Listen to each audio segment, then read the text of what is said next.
Bien, fíjate cómo le cambié el nombre, le puse 10 asignar variables y expresiones .c.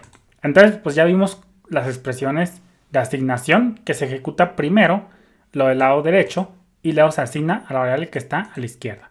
Obviamente, si se trata de una expresión de aritmética, se va a seguir respetando el orden de precedencia. Aquí de manera general yo digo todo lo del lado derecho, pero todavía si requiere orden de precedencia, pues se va a seguir respetando. Eso no cambia. Entonces, acá en este ejemplo que vimos últimamente, pues aquí contador va a traer el último valor que tenía hasta antes de llegar a esta sentencia, es decir, antes de la línea 22. ¿Cuál valor traía contador? Pues traía un 12. Si trajera, por ejemplo, un contador igual a 33, vamos a guardar, vamos a compilar y ejecutar. Punto y coma, siempre se me olvida el punto y coma. Pues fíjate cómo en este caso valía 35. Aquí, como te digo, contador, cuando tú mandas llamar a una variable, pues va a traer, en este caso, va a traer el último valor que traía hasta antes de esa sentencia. ¿Cuál valor traía contador antes de la línea 24? Pues traía 33. 22 lo traía, pero se lo cambió a 33. Entonces aquí, en una expresión de asignación de este tipo, cuando tú tienes la misma variable a ambos lados de la igualdad, pues contador va a traer el último valor que traía hasta antes de esa línea. En este caso, hasta antes de la línea 24, que era 33. 33 más 2 es igual a 35. Todo muy bien. Entonces ahora vamos a hacer otro diagramilla.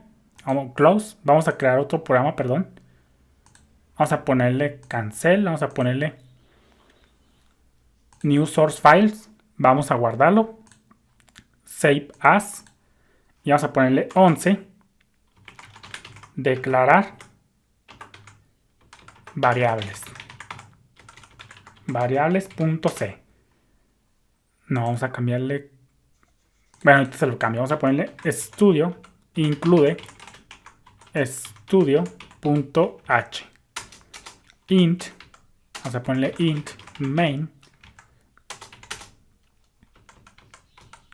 Vamos a ponerle esto. Todo muy bien. Y vamos a empezar con declaración. Vamos a ponerle un comentario que diga en este caso ciclo de vida de una variable. En este caso es declaración, declarar variable, inicializar variable y luego ya asignaciones posteriores. Y luego ya eliminación de la variable cuando ya no se esté utilizando. Entonces, este es el ciclo de vida de una variable y lo vamos a ver nosotros muy a detalle. El ciclo de vida de una variable se resume, por decirlo de una manera, en 4 pasos de manera general. Primero se declara, luego se inicializa y luego ya las asignaciones, en este caso, modificaciones posteriores. Entonces aquí, declaración de variables se puede hacer solo se hace una sola vez. Inicializar una variable solo también se hace solo una vez. Y asignaciones, modificaciones posteriores de una a muchas. Es decir, ya modificaciones es hasta infinito, según tu programa lo requiera. Entonces vamos a profundizar en cada uno de estos pasos. Vamos a empezar con la asignación. Vamos a ponerle esto. Vamos a ponerle número 1, declaración de una variable. Entonces, esto es lo que vamos a empezar en el número 1. Antes de usar una variable, sí o sí tienes que declararla primero.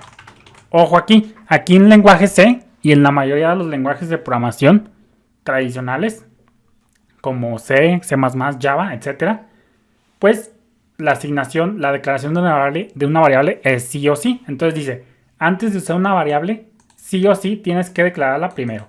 Por ejemplo, en lenguajes por ejemplo en PHP, en Python, no se requiere declarar variables, pero en los lenguajes fuertemente tipados, es decir, por ejemplo C y Java, siempre sí o sí tienes que declarar una variable, pero por ejemplo en PHP y en Python no necesariamente declararla. Pero por tu salud, para que tú entiendas muy bien la programación en su 100%, te recomiendo que tú te quedes con la idea de que antes de ser una variable la tienes que declarar, aunque el lenguaje, por ejemplo en Python o en PHP, no se requiera. Por ejemplo en JavaScript sí se requiere primero declarar. Entonces, esto por tu salud, te recomiendo que siempre te quedes con la idea de que antes de ser una variable, sí o sí tienes que declararla primero. Entonces, eso para que lo consideres. Y como te digo, solo se tiene que hacer una vez. Si no, dará error. Entonces, los lenguajes de programación que soportan declaración de variable y luego ya usarla, pues solamente puedes declarar una variable una sola vez. Quiere decir, vamos a ponerle, quiere decir que no se permite redeclarar una variable. Entonces, esto es algo que quiero que entiendas desde ahorita. Si tu lenguaje de programación soporta la declaración de variables, solo se puede dar una sola vez. Si tú quieres redeclarar una variable, va a dar un error. Y vamos a verlo cómo sería. Vamos a ver el primer paso, que es declarar una variable. Primero, en este caso, en ciertos lenguajes de programación, se te pedirá un tipo de dato que quieres, un tipo de dato para indicar qué tipo de dato guardará la variable. Pero lo vamos a dejar para el próximo video. Saludos.